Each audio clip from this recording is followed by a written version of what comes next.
Well, brethren, so earlier we heard a sermonette on complaining,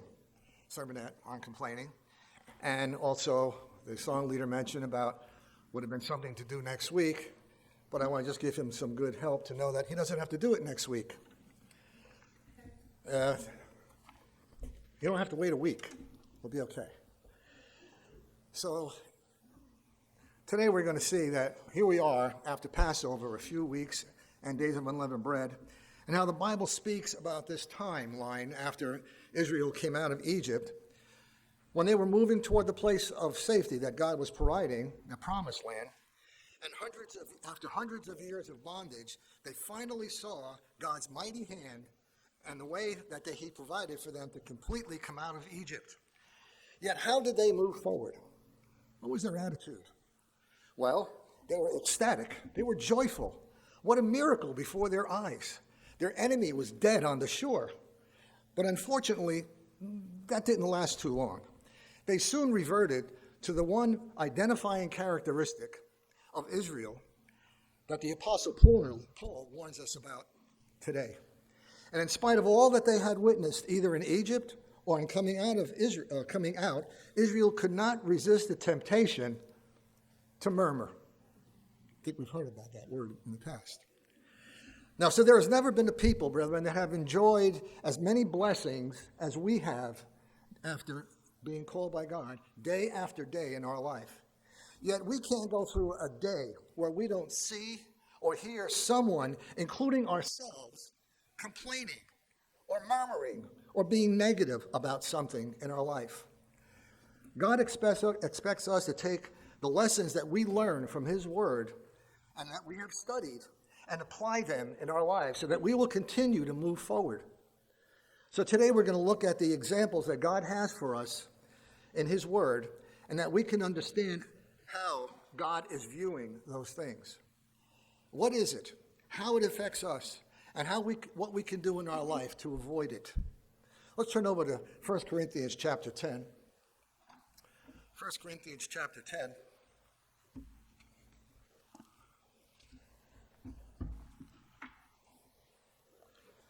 1 Corinthians chapter 10.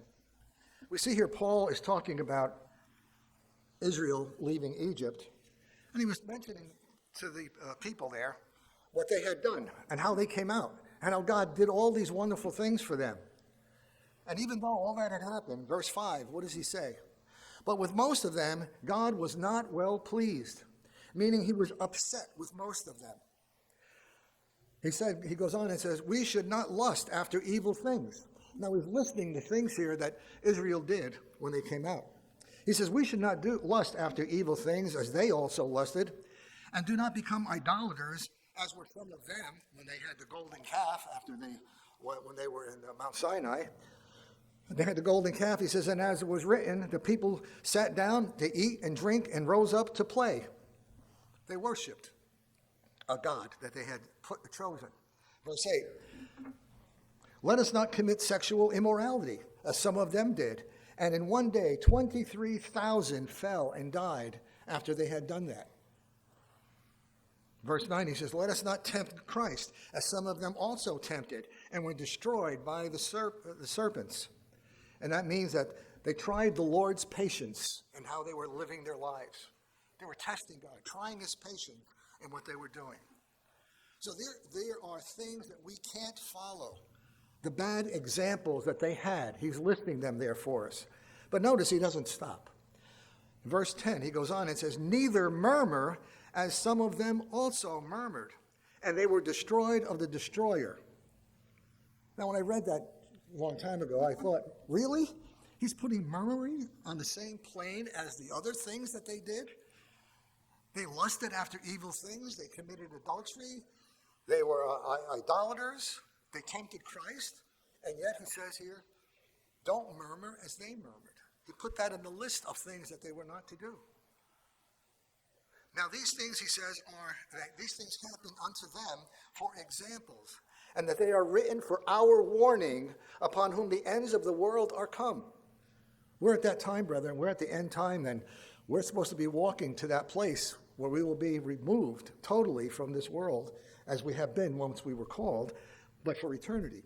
Verse 12, he goes on and says, wherefore let him that thinks he stands strong be careful that you don't fall. Now, if you go back to those accounts of that example in Corinthians, where he gave the different things that happened, not everybody did it at the same time. So some committed adultery, some were lusting after evil things, but they didn't all do that. Some did some things, and some did other things. And he says to us, be careful of what that you think you stand strong, be careful that you don't fall. So even though things could happen outside, we may not be tempted with that, but it may be coming tomorrow on something else that will cause us to have a problem, as it did with Israel, where they continued to do this. So Paul here is very clear about the problem of murmuring. And he's telling us to be very careful not to give in to the temptation of murmuring. He told us about the example that we are to look at in those examples. Now, in spiritual Israel, God wants us to see these examples of our forefathers and learn from the lessons that they were showing us, that they went through. This problem, brethren, of murmuring caused many sorrows for Israel, not the least, that of which not going into the promised land, as we heard earlier as well. And it can cause us not to go into the kingdom of God. Let's turn over to Exodus chapter 15. Exodus chapter 15.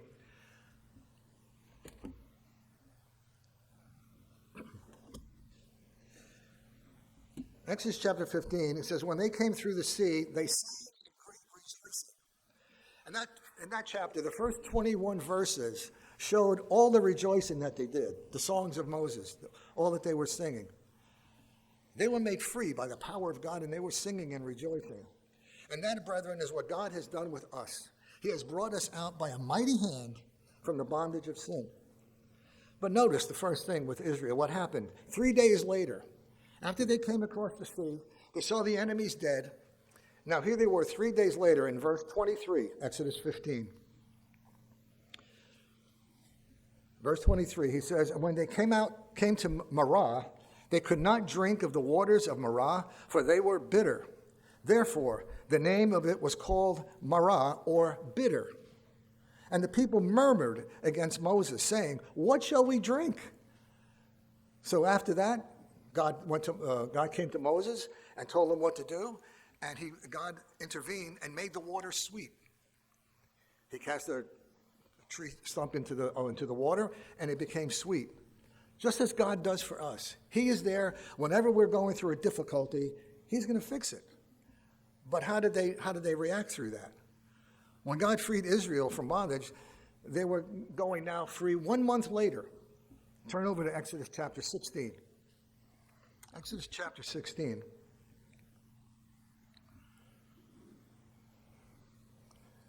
Verse 1, it says, and they took their journey for Elim, and the congregation of the children of Israel came into the wilderness of Sin, which is between Elim and Sinai, and on the 15th day of the second month after their departure out of the land of Egypt. Second month after they came out, they were there. Verse 4, and then the Lord said to Moses, Exodus 16, verse 2.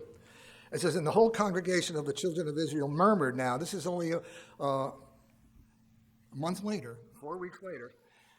They murmured against Moses and Aaron in the wilderness. And the children of Israel said unto them, would God, had we died by the hand of the Lord in the land of Egypt, when we sat by the flesh pots, and we did eat bread to the full? For you had brought us into this wilderness to kill the whole assembly with hunger. So now here they are, a month later, after they came out. They had been troubled with some water that was not very tasty, but God fixed it. But yet now, a month later, now they're complaining they don't have any food to eat. And they're complaining because they're saying, this is a plague now that we're going to be going through, not to eat. Verse 4, then the Lord said to Moses, I will rain down bread from heaven for you, and the people are to go out each day and gather enough for that day. In this way I will test them and see whether they will allow my instructions. So throughout that chapter, then after that, he gave instructions on how they were to take the bread and what days they were to eat it, when they were to pick it, and how they were to do it. So he was telling them how to take it and how to eat it. Now Moses lets them know where this murmuring is directed from. Exodus 16, verse 7. It says, in the morning, then you shall see the glory of the Lord, for that he hears your murmurings against the Lord. And what are we, he says, that you are murmuring against us? And Moses said, this shall be when the Lord shall give you in the evening flesh to eat, and in the morning bread to the full, for that the Lord hears your murmurings, which you murmur against him. And what are we, he says, that your murmurings are not against us, but against the Lord. That verse, that term, or that word is used 5 times in those 2 verses, that you were murmuring against the Lord. They were saying, oh, no, it was about Moses. No, they were complaining against God, but they didn't see it that way. After all they had witnessed coming out, they did not consider that God would take care of all their needs, just like he did with the water. Now they had already forgotten about it, a month later. Now, what does that word murmur mean? Definition of murmur is to grumble, to complain, to criticize. Murmuring is an expression either done quietly or openly, or of displeasure over God's allowing situations or actions in permitting circumstances or conditions to take place in our life. That's what we're murmuring. That's what where our complaints are. The expression of discontent is resentment or anger by unintelligible complaint, meaning it doesn't make sense as to what is going on. It's being muttered or indistinct complaint or grumbling. And a complaint, half suppressed, or a low murmuring voice. Now, years ago, when we read through the Bible, if you didn't have the proper translation, it always said murmuring, just murmuring was going on. And how do we always understand what murmuring was? That's murmuring. That's what we always looked at, murmuring. Well, that's not what God is looking at here.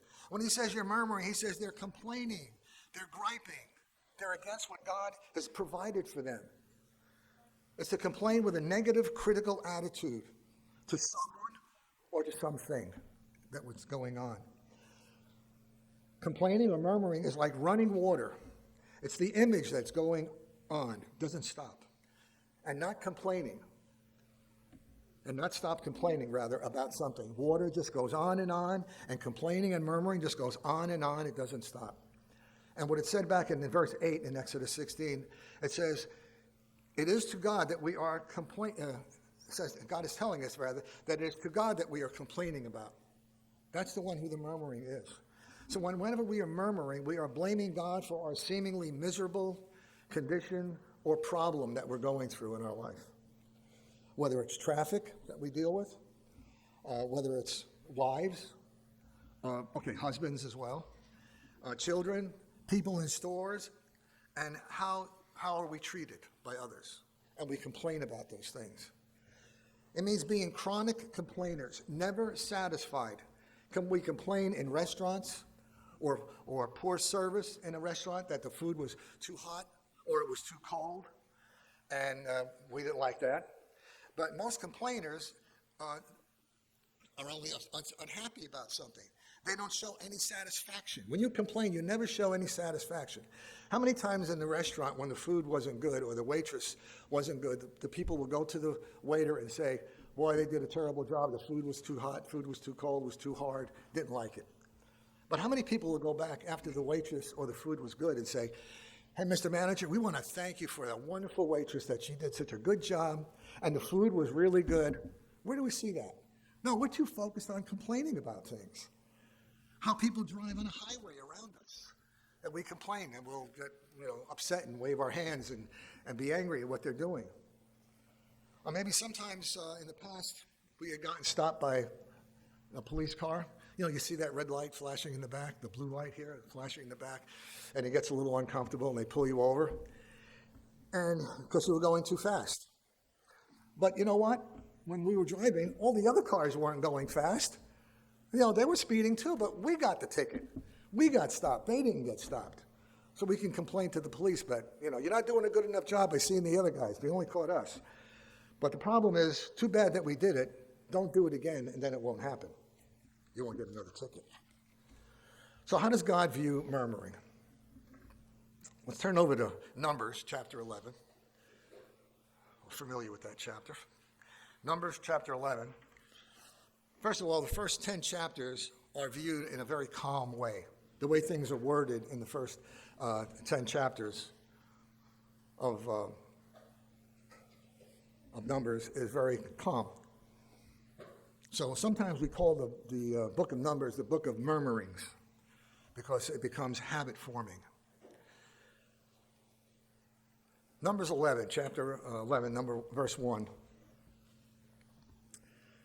It says, now the people complained about their hardships, or it says became murmurous, and it displeased the Lord. In the hearing of the Lord, and when he heard them, his anger was aroused. And then fire from the Lord burned among them and consumed some of the outskirts of the camp. And when the people cried out to Moses, he prayed to the Lord, and fire came down, so that the place was called Taberah, meaning a place of burning, because fire from the Lord had burned among them. Verse 4, it says, and the rabble, or the mixed multitude that was with them that came out of Egypt, began to crave other food. Now they were wanting something else. They wanted good food from Egypt. Maybe they wanted a nice Italian pasta or something. But they were complaining at this point, and again the Israelites started wailing and said, if only we had meat to eat. You know, here these guys are complaining about there's no food, and if we only had meat. Now God had sent them, we saw that God had provided manna and other things that he had provided. Whenever we associate with others who are not of like mind, we expose ourselves to negative influence. Verse 5. Then went on and says, we remember the fish which we did eat in Egypt freely. We didn't have to pay for it. The cucumbers and the melons and the leeks and the onions and the garlic and the whipping and the beating and the suffering. Wait. No, they didn't enter that part. They didn't mention that part. They were just talking about all the nice things they had there. They weren't thinking about all the terrible things that had happened, that God had to save them from that horrible place. Verse 6, he says, but now our soul is dried away, and there is nothing at all besides this manna before our eyes. Now, don't turn there, but in Numbers 21, verse 5, it says they loathed this worthless bread. They were disgusted with abhorred distress and weary because of the manna that God provided for them. They wanted all that they had in Egypt. Over hundreds of years, they were in bondage, captive, being treated horribly, worshiping other gods while they were there. And yet they didn't see or appreciate what God did. They were complaining now that he wasn't giving them the kind of food they wanted. They'd rather be in Egypt with all the beating and suffering they did. How ridiculous. Some researchers have suggested that making a habit of complaining can rewire the brain so that those particular thinking orientations become ingrained or difficult to change. So once we get involved in this murmuring, this complaining, this grumbling, it's not easy to get rid of, brethren. It becomes something we do all the time. I remember when we first moved down here from New Jersey, cold weather up there, and we had snow shovels and plows and all different things. So when we came down, we brought one snow shovel down here, and I put it in my garage. We've been here 15 years. I haven't used it once. It's been in the garage 15 years. I haven't touched it once for any snow. No snow down here. But in the summertime, when it's like over 95 degrees and I can't sit out on my deck because it's so hot after 9 o'clock in the morning, I start getting upset and complaining that it's so hot down here. So then what I do is recently, because I realized that I should do something, I went in the garage and I saw the shovel and I says, what are you complaining about? Stop. It's not snowing anymore here. What are you complaining about? Because we get so used to complaining, we complain about anything. Nice weather, a little warm, but we have to complain about it. Notice in Psalm 106. Psalm 106, verse 21. Psalm 106, verse 21. It says, they forgot the God who saved them, who had done great things in Egypt, miracles in the hand of Ham, and awesome deeds by the Red Sea. So he said he would destroy them, and had not Moses, his chosen one, stood at the breach before him to keep his wrath from destroying them, that he prayed for them numerous times. Then they despised the pleasant land that they did not believe his promise. Verse 25. And they grumbled in their tents and did not obey the Lord. So he swore to them with uplifted hand that he would make them fall in the desert. So again, brethren, how does God view murmuring? He hates it. How many times did they suffer and die because of what they were murmuring and complaining about to God? They weren't showing that thankfulness to him. God will not tolerate grumbling. It will be severely punished. And we know, again, for us, he will not allow us to go into the kingdom if we are not obeying his commandments. So out of the abundance of Matthew 12, we don't have to turn there, but Jesus says, out of the abundance of the heart, the mouth speaks. So complaining is showing our lack of faith, is showing our lack of recognizing what God has provided for us. We're complaining about things. Out of the abundance of the heart, the mouth speaks, and it's murmuring, complaining. Murmuring causes us to distrust God's involvement in our life. That's what Israel did, and that's what it's going to do to us. So we can't look at this murmuring as that little soft sound, or just something that we're so used to doing. We complain about things all the time. He says, no, we cannot do this. It's going to be a very disastrous thing for us in our life. Proverbs chapter 6 and verse 16.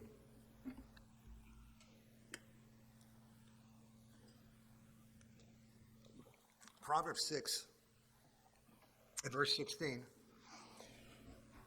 It says, these 6 things does the Lord hate, even 7 are an abomination unto God. A proud look, a lying tongue, hands that shed innocent blood, a heart that devises wicked imaginations, feet that are swift in running to mischief. And verse 19, and a false witness that speaks lies, and he sows disagreement among brethren. That's what complaining does, brethren. It's going to cause disagreement between other people as well. Let's go back again in Numbers chapter 16 this time. We'll see another example of how this particular thing is a problem, that it causes division, and it is contagious. It can pass on to others. We don't realize it's not just our complaining, our grumbling, our moaning. We're passing that on to others. They're saying, well, if he's complaining, she's complaining, well, then they must know what they're talking about. It must be something to complain about. Murmuring, brother, is used to grab for power and position that is not given to people. God has given power and authority to different people throughout time. Numbers chapter 16, we'll see in verse 1. Now it says Korah. Now Korah is Moses' cousin, by the way. And who's the son of Ishar, the son of Korath, the son of Levi, with Dathan and Abiram, 2 other guys, and the sons of Elab, and On, the son of Pelath, the son of Reuben. And they took men with them. Okay? So Korah, Dathan, and Abiram took men. Verse 2. And they rose up before Moses with some of the children of Israel, 250 leaders of the congregation, representatives of the congregation, men of renown. They found 250 other guys that they took along with them that had responsible positions as Levites in their job with Israel. And he took these 250, they got them to listen to them. Verse 3, and they gathered together against Moses and Aaron and said to them, you take too much upon yourselves, for all the congregation is holy, every one of them, and the Lord is among them. Why then do you exalt yourself above the assembly of the Lord? In other words, Moses, you've gone too far. But you see, brethren, he was serving God, and he gave him the responsibility. God gave it to him. It wasn't Moses taking this on himself. And they were showing anger, bitterness, and jealousy. But this fellow, Korah, he had a lot of support. And this didn't start just the day before this happened. This was going on for some time, that this murmuring and complaining was going on, where it started to grow more and more with the people, that there was now 250 besides Korah, Dathan, and Abiram. The murmuring and the grumbling, the desire to take over control, was in the works for some time. It didn't just happen.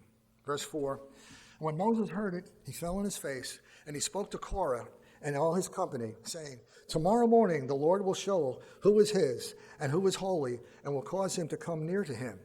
And that one whom he chooses, he will cause to come near him. Now, God was going to show eventually that it was Moses that was the one he had called and chosen to do these things. Notice in verse 8, number 16, verse 8. Moses again spoke to Korah. He said, listen, you Levites, does it seem insignificant to you that the God of Israel has chosen you from among the community of Israel to be near him so that you can serve the Lord's tabernacle and stand before the people to minister to them? What are you guys doing? God gave you a great job. You had a good responsibility as the Levites. The other groups didn't have, the other tribes didn't have that. But you did. God gave that to you. So Moses was in some way trying to reason with them that they might see that they were doing something wrong. Like, come on, guys, open your eyes and see what God has been doing for you. Have you seen that he's worked with you and blessed you? Verse 10. Korah, he has already given this special ministry to you and your fellow Levites.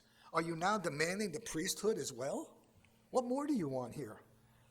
You're lusting for what is not yours, is what they were going for. Verse 11, and the Lord is the one you and your followers are really revolting against. For who is Aaron that you are complaining against him? Who are you complaining against? This is not the first time that they heard that this was complaining against God. That wasn't just Moses and Aaron. They were complaining against God, but didn't see it that way. How do we view it when we're complaining? Are we seeing that we're just complaining about things in our life that we're not happy with? Or are we complaining that God is not doing what we expected him to do? Again, misery loves company. And murmurers, they suck others into their circle of murmuring with them.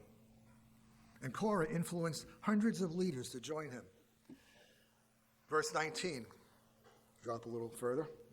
The NLT reads here, it says, meanwhile, Korah had stirred up the entire community against Moses and Aaron, and they all gathered at the tabernacle entrance. And then the glorious presence of the Lord appeared to the whole community. And the Lord said to Moses and Aaron, get away from these people so that I may instantly destroy them. God is letting them know how bad this is, that he was going to destroy them from what was going on. So we can complain to the point, brethren, of getting someone else to complain as well. Drop down to verse 41. Notice how well the people learned the lesson that they were to see and how God hates murmuring.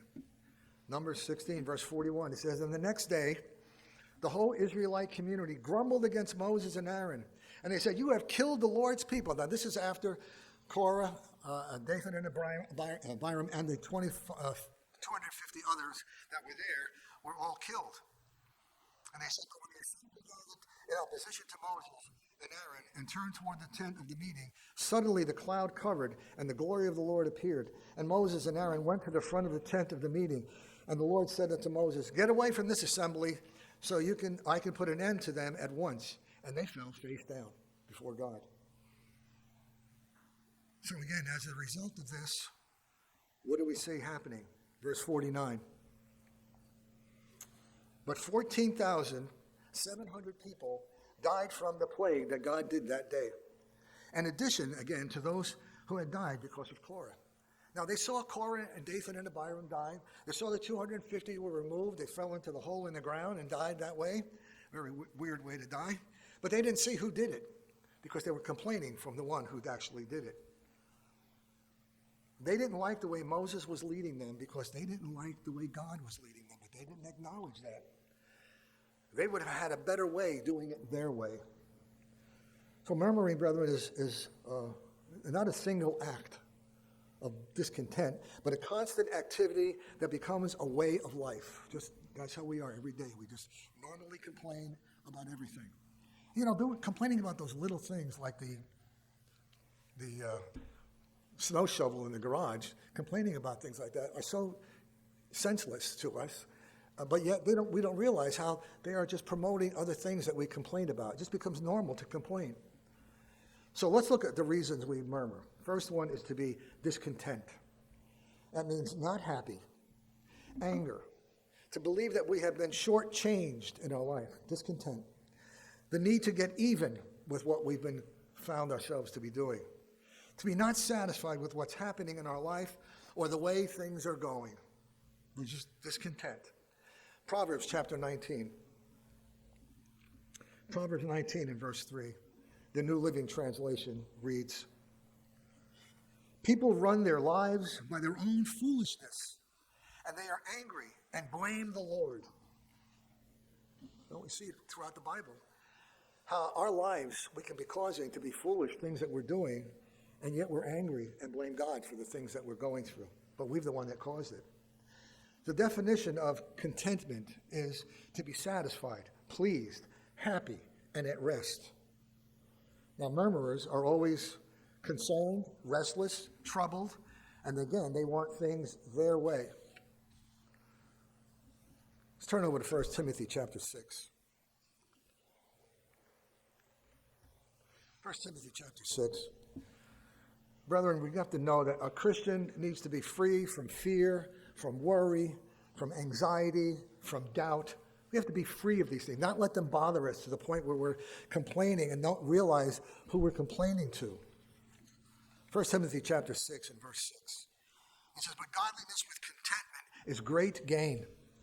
For we brought nothing into this world, and it is certain that we can carry nothing out. And having food and raiment, let us be therewith content." Content.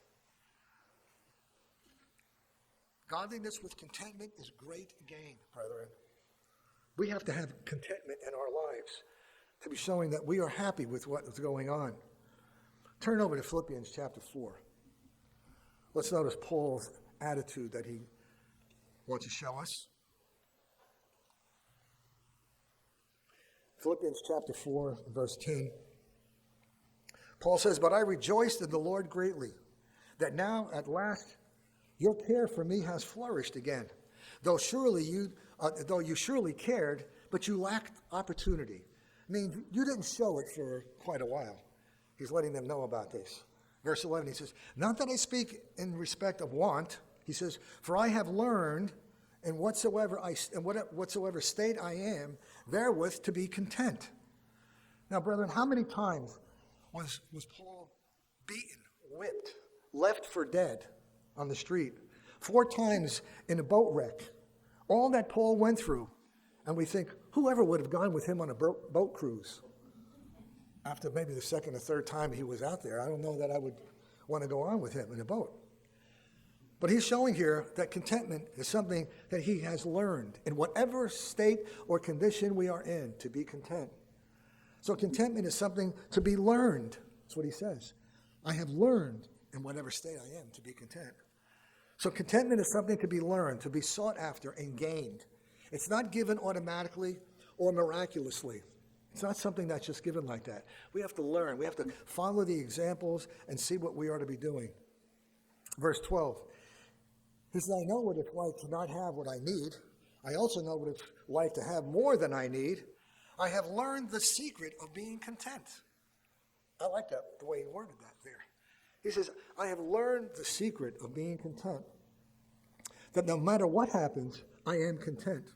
Whether I am well-fed rather, or hungry, I am content. Whether I have more than enough or not enough." He says, "I'm content in everything." He's not going to complain. So how do we avoid complaining? If by being content. And verse 13, he says, "I can do all things through Christ who strengthens me." So we need to look to God for that help. Now, God doesn't do it for us, brethren, but he gives us the strength to do it. He says, "I can do all things through Christ who gives us the strength to withstand these temptations and trials in our life." Now, again, Paul learned that it takes time. It doesn't happen overnight. So we tend not to be satisfied, maybe with our job or where we live, but it's not going to change overnight. What are we doing to make changes in our life, to make things better? What are we doing in that way? Can we do something about it? Maybe get a little higher education and things with our jobs or something else we're doing in our life?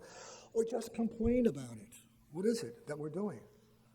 Again, brethren, God allows trials to help us build character. Turn to 2 Corinthians chapter 4.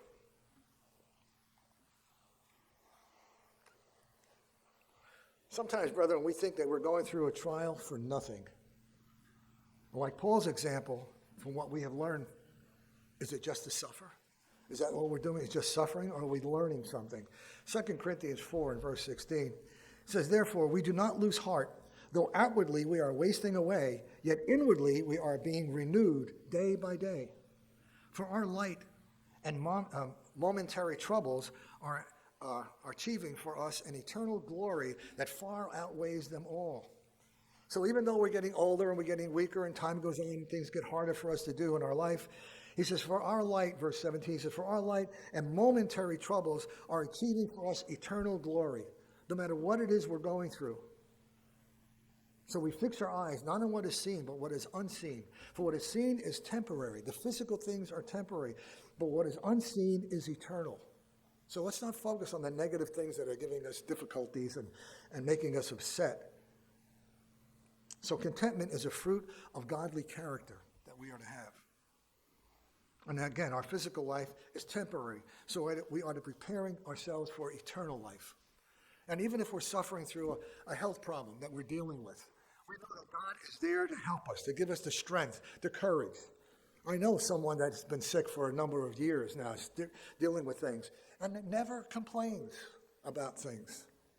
How encouraging is that to see how he can understand that God is there no matter what's going on. He doesn't complain. Contentment only comes when you take stock in what you have and cherish them. Take stock in what God has given us and cherish them. If you consistently focus on what you don't have and how people don't live up to your expectations, the contentment of joy will be impossible for us to have in our life. Whenever we are receiving and hurt or failure or disappointment, ask, what are we going to do with it? Are we just going to complain? Or are we going to go and ask for help? However we can get that help.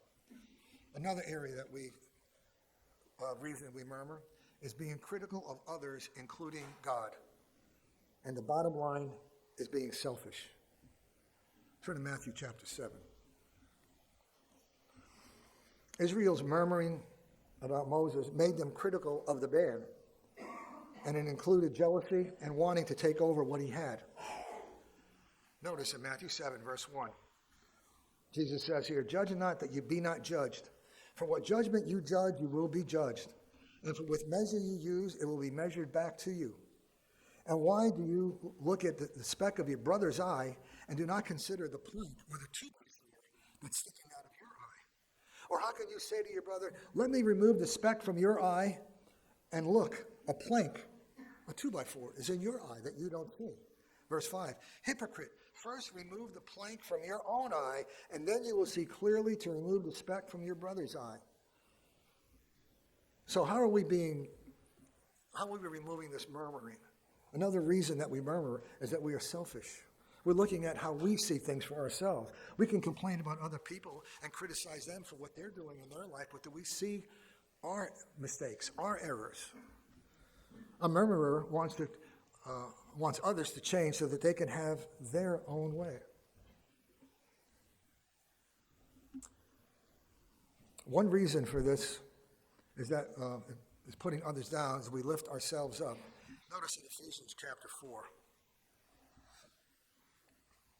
We don't want to be the judge and the executioner of people. We need to look at where we are falling short in our life. Ephesians 4 and verse 31. Paul says here, let all bitterness and wrath and anger and clamor and evil speaking be put away from you with all malice, and be kind to one another, tender-hearted, forgiving one another, even as God, for Christ's sake, has forgiven you. How are we viewing this, judging other people in a negative way? How are we taking care of them in our lives? Murmuring is a talent that we develop to be blaming others. Ultimately, we blame God and accuse him by our griping. So we're not here to condemn others, brethren. We need to forgive others. 1 Corinthians chapter 13, very well-known chapter. 1 Corinthians chapter 13, beginning in verse 1. It says, if I could speak all the languages of earth and of angels, but I didn't love others, I would be only of a noisy gong or a clanging cymbal. If I had the gift of prophecy, and I understood all of God's secret plans and possessed all knowledge, and if I had such faith that I could move mountains, but if I didn't love others, I would be nothing. If I gave everything I have to the poor, even sacrificed my body, I could boast about it. But if I didn't love others, I would have gained nothing. So it's just not a matter of doing things, not just being involved in something that we're doing. It's just showing the love for them. Verse 4, love is patient and kind. It's not jealous or boastful or proud. That word is agape, and it means God's love, not man's type of love, man's idea of what love is. Verse 5, or being rude, it does not demand its own way. It's not irritable, and it keeps no record of being wronged. It does not rejoice about injustice, but rejoices whenever the truth wins out. Love never gives up, never loses faith. It's always hopeful. And last, it says, and it endures through every circumstance. So no matter what people are doing in our life that we are involved with them, whether it's family or friends or in any other way, business workers or whatever it is, how are we viewing them? Are we enduring through every circumstance by showing godly love to people? Or do we want to just complain about them and what they're doing to upset us? Patience is a calm endurance and based on certain knowledge that God is in control. Back in verse 4, it had said, love is patient. So patience is a calm endurance. Number 3, the third thing we want to start looking at here is the remedy for murmuring. The remedy for murmuring, or to be complaining. The first thing is we want to look at is to remember that all that God has done for us, all the things God has done. Israel did not look back and see what God did in their lives. They just murmured and complained until they did not go into the promised land or were killed during that time. Psalm 143, you don't have to turn there. Psalm 143, verse 5. It says, I remember the days of old. I meditate on all your works. I think about the works of your hands. That's how we ought to live our life, brethren. We're to remember the days of old that God did. Meditate on all of his works and how the works that he did for us in our life. Let's turn over to Psalm 103.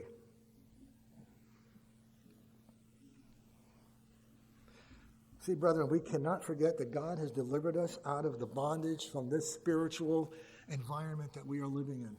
We're free from that. We can't lose it by just grumbling and complaining every day.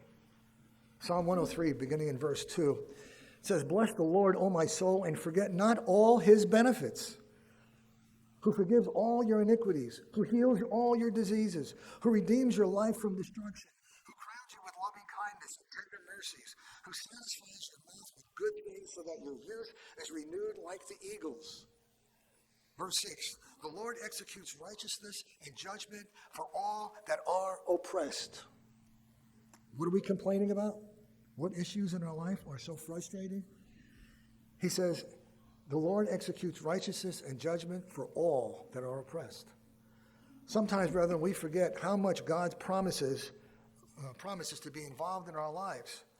And I've said this a number of years ago, how we should keep a record of those blessings and miracles that God has done for us in our life. You know, and we did that. I did that. I had a piece of paper, and something would happen, we'd write it down and see how many blessings that God has done for us. And one of the things on the record that we had was many years ago, after we were in the church, my wife realized one day that she could not find her diamond ring. Now, we were married a number of years, had that wonderful ring. She loved it. It was a beautiful ring. When we bought it, it was expensive, but it was something we really wanted to do at that time to get married. And she had this beautiful ring, but she couldn't find it. And we looked all over the house for it. Went through all the rooms, went through the basement, went out to the car, took the car apart, looked at all the places in the car, the side panels in the car, could not find anything. It was not there. We didn't know what to do. Went back in the house and we got on our knees and we prayed to God and asked, Father, we don't know how this is going to stop. We can't find this. How could she have lost this ring? Where is it? Can't find it. We got up on our knees and we thought, well, maybe we should, look a little harder or something. Well, wait a minute. We already took a vacuum cleaner and went through the whole car, went through all the rooms in the house with a vacuum cleaner, and even took the vacuum cleaner apart to make sure there was nothing inside that got sucked in accidentally. Couldn't find anything. So after we prayed, we went back out to the looked around the house, couldn't find it, and went back out to the car. As I'm walking out, I go, why are we doing this? After all we did, looking through the whole car, vacuuming it, and doing all that we did, really? Opened the door, and in the side panel, there was nothing in there but a ring.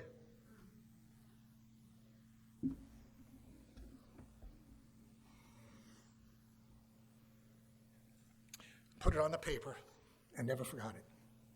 That was one miracle. How many others has God provided for us in our life that we may have forgotten about? That was something that was very important at the time, and yet God made it available to be there for us. Never will ever forget what God has done for us. Psalm 68 and verse 19. Psalm 68 and verse 19.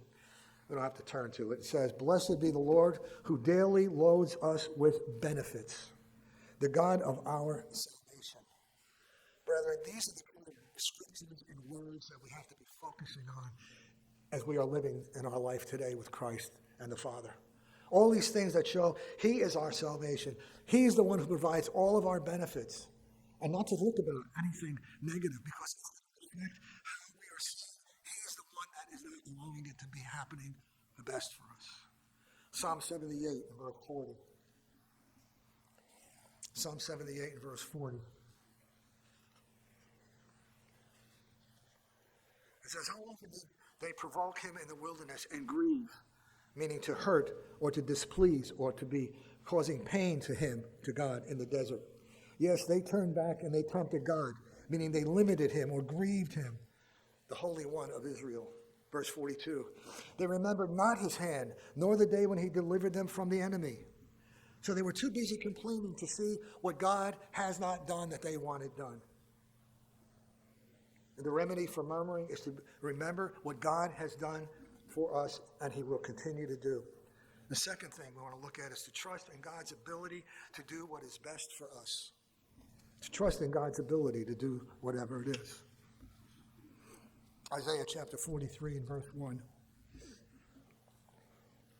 Isaiah 43 and verse 1 says, "But now thus says the Lord that created you, O Jacob, and he that formed you, O Israel, fear not, for I have redeemed you. I have called you by name. You are mine. When you passed over through the waters, I will be with you, and through the rivers. They shall not overflow you. When you walk through the fire, you shall not be burned, neither shall flame kindle you upon you. For I am the Lord your God, the Holy One of Israel, your Savior. I gave Egypt for your ransom, Ethiopia and Sheba for you." These are all the things that God has made available for us.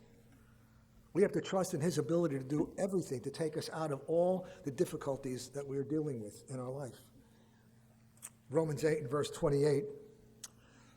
We don't have to turn there as well. Romans 8:28 says, "And we know that all things work together for good to them that love God, to them who are the called according to his purpose."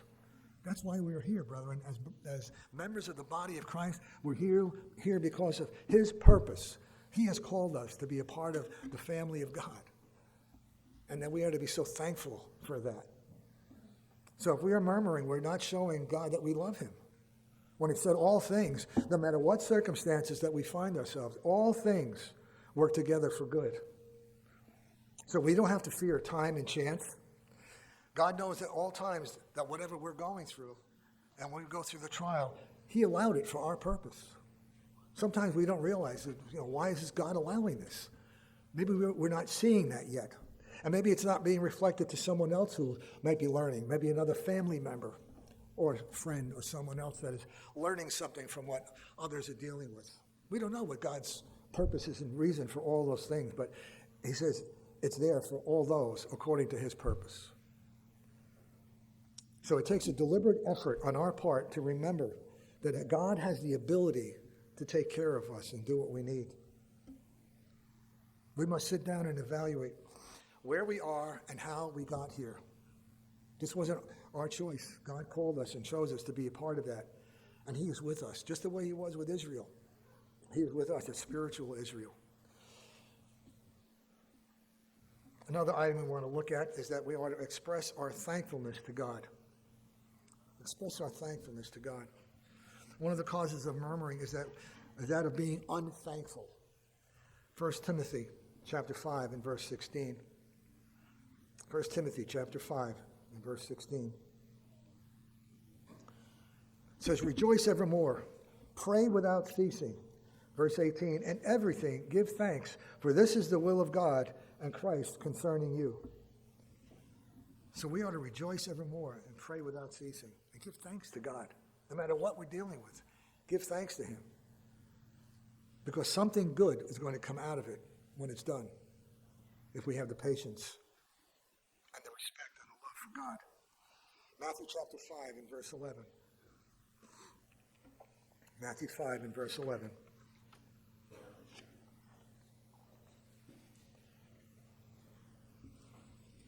Blessed are you when people insult you, persecute you, and falsely say all kinds of evil against you because of me.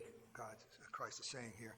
Verse 12, but rejoice and be glad, because great is your reward in heaven. For in the same way they persecuted the prophets who were before you. That's what we're going to have to be dealing with. What they went through, we're going to go through. But he says, rejoice and be glad, because our reward is in heaven with God. One other item we're going to look at too is that of keeping our heart and mind on the important spiritual things.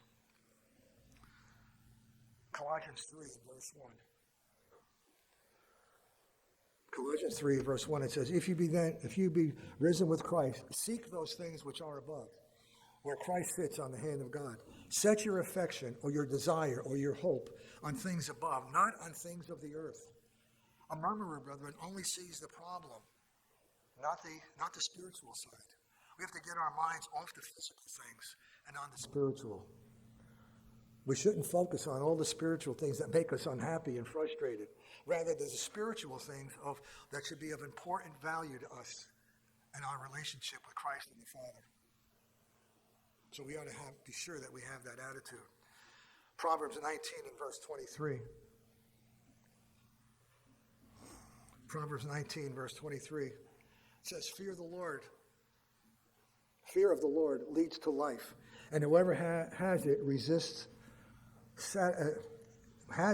rests satisfied and will not be visited by harm. So if we're applying this in our life, focusing on the spiritual things, we won't be visited by harm. We don't have to grumble or complain. We can go directly to the one who could take us out of the problem. One other point we want to look at here, last point we want to look at, is to bring our problem or complaint directly to the one who can resolve our concerns. Matthew chapter 18. Matthew 18 and verse 15. We're having a problem with somebody. How do we handle it? Matthew 18 verse 15. It says, if your brother sins against you, go and show him his fault, just between the two of you. If he listens to you, you have won your brother over. So he says, don't bring this out into the field and make this a big promotion of things that you want to pass it on to other people, that he said something that upset you, he caused a problem for you. He says, go to that person and resolve it together. Murmuring has a negative effect on others. Don't entertain murmuring. Don't encourage it to others. Go resolve the problem. Psalm 142 and verse 1. Psalm 142 and verse 1. It says, I cry aloud to the Lord. I lift up my voice to the Lord for mercy. I pour out my complaint before him. Before him I tell my troubles. When my spirit grows faint within me, it is you who knows my way. The path where I walk, men have hidden as a snare before me. So this other issue here is whether we go to somebody who's caused us a problem and discuss it with them and resolve this. If that doesn't work, make sure we go to God and bring the complaint before him. And give God, let him see our troubles, what we're dealing with. And he will provide the help that we need. So again, brethren, after 40 years of Israel wandering in the wilderness, over those that were 20 years old did not enter the promised land after that time. Because of their disobedience, their lack of belief, and their constant murmuring against God, they did not go into the promised land. We are leaving here today to go back into the wilderness of this world that we are living in. And we are close to the time of Christ's return and his bringing the kingdom of God to this world. And as Paul has instructed us, we are to truly learn from their example and develop a mind to not murmur. Let's learn to be content, not to be critical, not to be complainers or self-centered gripers. Let's look at these points that we saw that would help us to be, in all ways, remember what God has done for us, or his ability to do what is best for us, or to keep our heart and mind on the important spiritual things, and to express our gratitude to God for what he's done, and to bring our concerns directly to God. This is not something we just do every day, and it's not going to go away. It's only going to get worse if we don't deal with it and apply these principles. Let's turn over to the last scripture in Philippians chapter 2. Philippians chapter 2. Notice what Paul says here. Wherefore, my beloved, as you have always obeyed, not in my presence only, but now much more in my absence, work out your own salvation with fear and trembling. We have a responsibility, brethren, to use God's Spirit that he has given us to apply those fruits of his Spirit in our life to overcome and deal with the problems we're dealing with. Work out your own salvation with fear and trembling.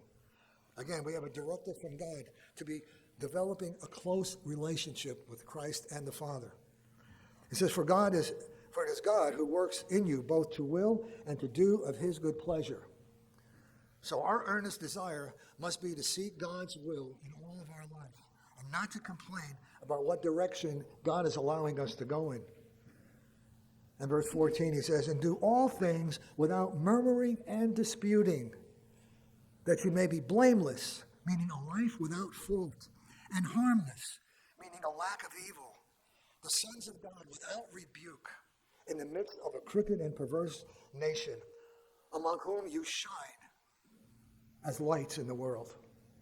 That's what we are to be doing, being lights of God, to show that we are going to do what Israel could not do all that time, that we will be with Christ and the Father in the kingdom.